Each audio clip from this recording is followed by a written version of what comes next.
What's with the tarps, Orteco? Yearly fumigating. Where's Max? Well, apparently almost dying and then swapping bodies with an evil dictator sort of takes it out of a guy who's been asleep for 2 days. Tell me you have at least taken a nap since removing him from the pod? After considerable microscope time, I have come to a conclusion.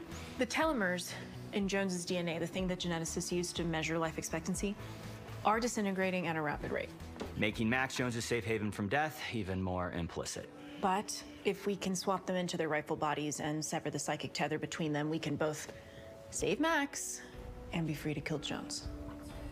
Is that something we can do? Theoretically, yes. If I could create a way to fill in those receptors once the bond is broken, then I could essentially seal them from an attack from Jones's cells. I'm gonna take alien complications for 200. Wouldn't Jones also want to sever the connection? Yeah, and I'm certain he is trying to find a way to fill in the gaps in the science that he got a peek of from Theo's mind.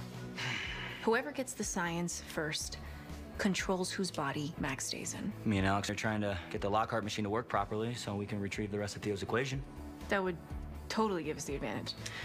And then I'd still have to just actualize it. Please tell me this is the part where that classic Liz Orteco moxie kicks in. If you mean that I illegally hid a copy of my research in LA from Generex before they could sell it to a skincare company so that I could get a head start on mending Max, then yes, we are squarely in classic Liz territory.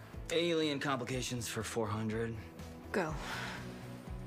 You still need to invent the science, don't you?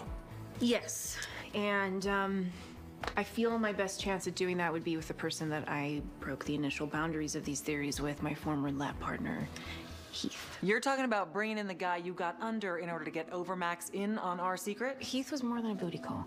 And because of his out-of-the-box thinking, I got Noah's burnt spores, and they are currently being cultivated into alien stem cells as we speak.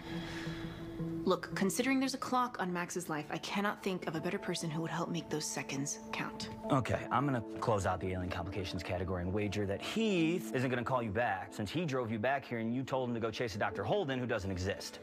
So now you just need to convince someone who's not taking your calls to rejoin Team Liz, and then convince Max that his fear of outsiders and science, all wrapped up in what I'm assuming is a rather handsome romantic rival, is the best option on the table. Hey, did I sleep through the plan to save my life?